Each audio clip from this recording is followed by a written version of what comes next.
गणेशोत्सव जवळ आलेला आहे आणि दरवर्षी गणेशोत्सव जवळ आला की पुन्हा चर्चेत येतो तो म्हणजे मुंबई गोवा हायवे।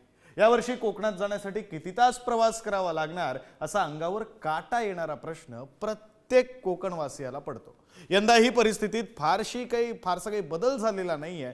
प्रवासासाठी पर्याय उपलब्ध करून दिले असले तरी प्रवास सुखकर किती होणार यावर प्रश्नचिन्ह कायम आहे।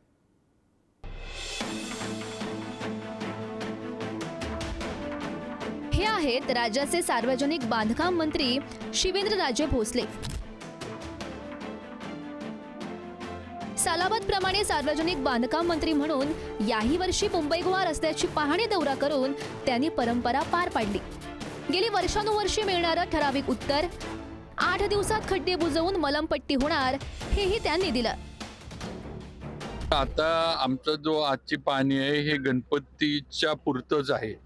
बाकीचं काम जे आहे ते चालूच आहे आणि ते लवकर नक्की पूर्ण होईल। आमचं हेच आहे की गणपतीच्या आधी मुंबईवरून येणाऱ्या आपल्या कोकणवासीय चाकरमान्यांना गावापर्यंत पोहोचण्यासाठी रस्ता सुस्थितीत मिळाला पाहिजे। त्याच्यामध्ये ट्रॅफिकचं कंजेशन होऊ नये, ट्रॅफिक जॅम होऊ नयेत वगैरे ह्या ज्या गोष्टी आहेत त्या पाणीसाठीच आपण आलोय। शिवेंद्रराजेंच्या दौऱ्यानंतर खड्ड्यांची मलमपट्टी होईलही। काही ठिकाणी गणेशोत्सवाच्या तोंडावर खड्डे बुजवण्याचं काम सुरू झालंही आहे, पण त्यामुळे प्रवास सुखकर होणार आहे का हा प्रश्नच आहे। सालाबाद प्रमाणे कोकणवासियांचा मुंबई गोवा महामार्गाचा प्रवास या गणेशोत्सवातही खड्ड्यातूनच असणार हे स्पष्ट दिसतंय।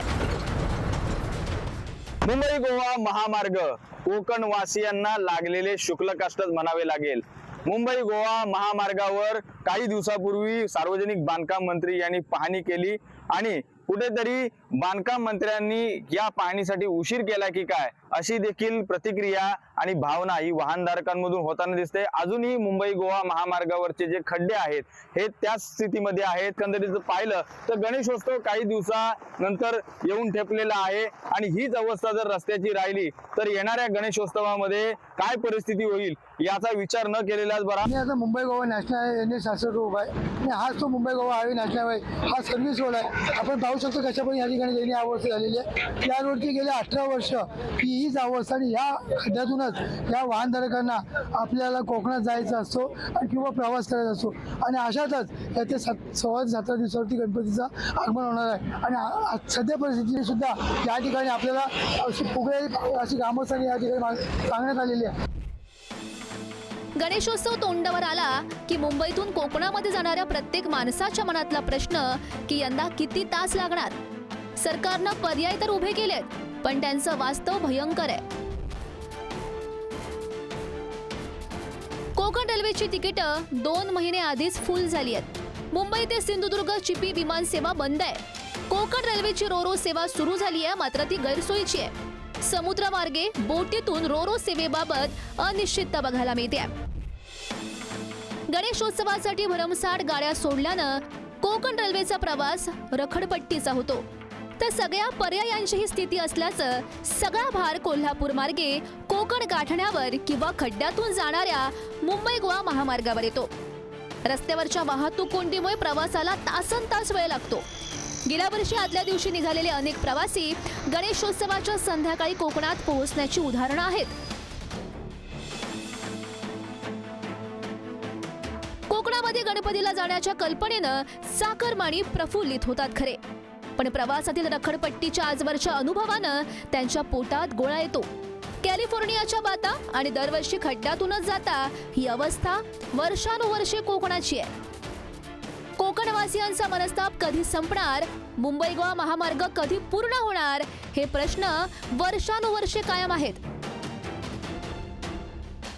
एकीकडे रस्ता खराब आहे पण सरकार मात्र टोल रिपेअरिंग करण्यासाठी धावत आहे।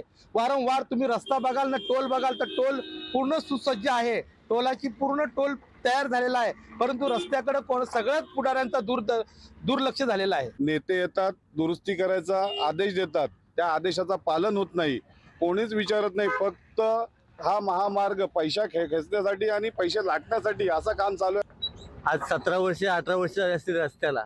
रस्त्याची जी सुरुवातीपासून जी अवस्था आहे ती आताही तीच अवस्था आहे। दरवर्षी गणपती आले की रस्त्याची डागडुजी करायला सुरुवात करतात का पुन्हा पावसाळा आणि परत तेच खड्डे, वर्षभर तेच चालू असतो यांचं. अजून काय काम पूर्ण मला वाटत नाही ह्या 2 वर्ष तरी यांचं होईल. सर्वाधिक काळ रखडलेला महामार्ग म्हणून मुंबई गोवा हायवेची गिनीज बुकमध्ये नोंद होण्याची प्रतीक्षा सरकारला आहे का, असा प्रश्न कोकणवासियांना पडलाय. रत्नागिरीहून राजन चव्हाणसह उमेश भुसडे, पुढारी न्यूज, सिंधुदुर्ग.